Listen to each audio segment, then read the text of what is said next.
Here we go, round 3. In today's Nature Talks, this one is titled Fate, all capital letters spaced.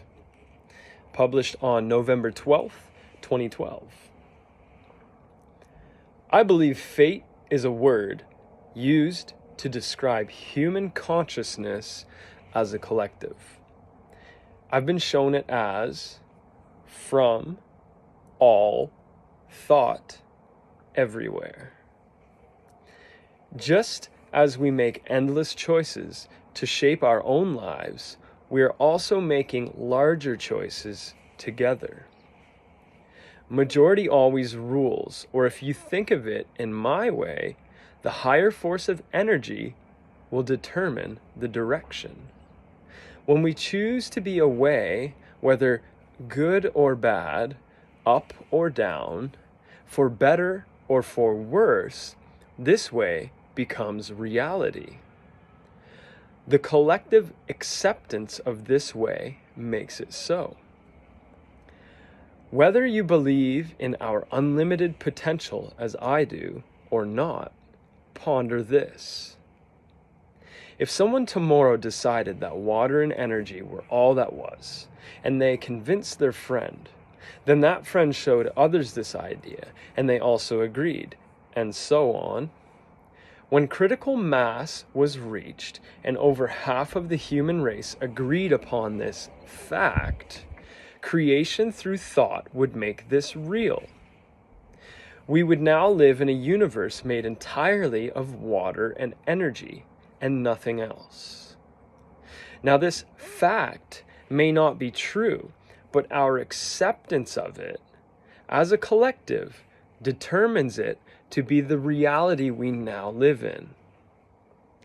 You can see it as perception and interpretation, but creation can be a term just as true.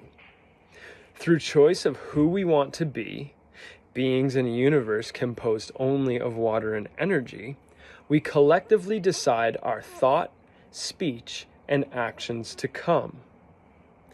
These are what I have come to know as the 3 levels of creation: thought, speech, and action.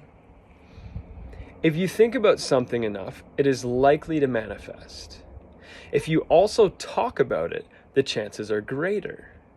And if you take action on top of those 2, I am certain that whatever it is will soon exist.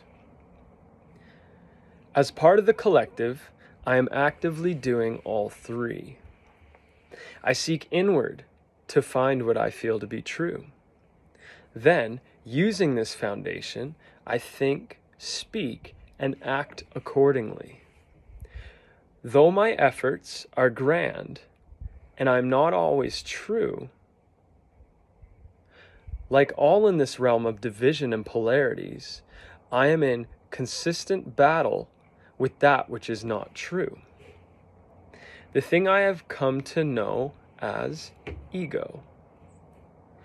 Led astray by heartless impulse and desires, only to realize there was no real reason behind it. Even so, I always return to my practice and have come to appreciate such things.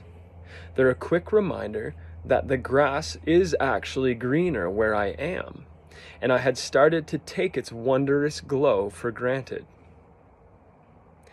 I am certain if each one of us truly believed we were part of the whole, and we took responsibility for the impact of our creation upon the collective body, then we would see a grand shift. A shift to unity consciousness.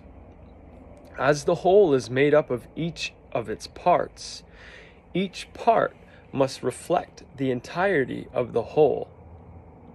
Our own thoughts, words, and actions are those of humankind.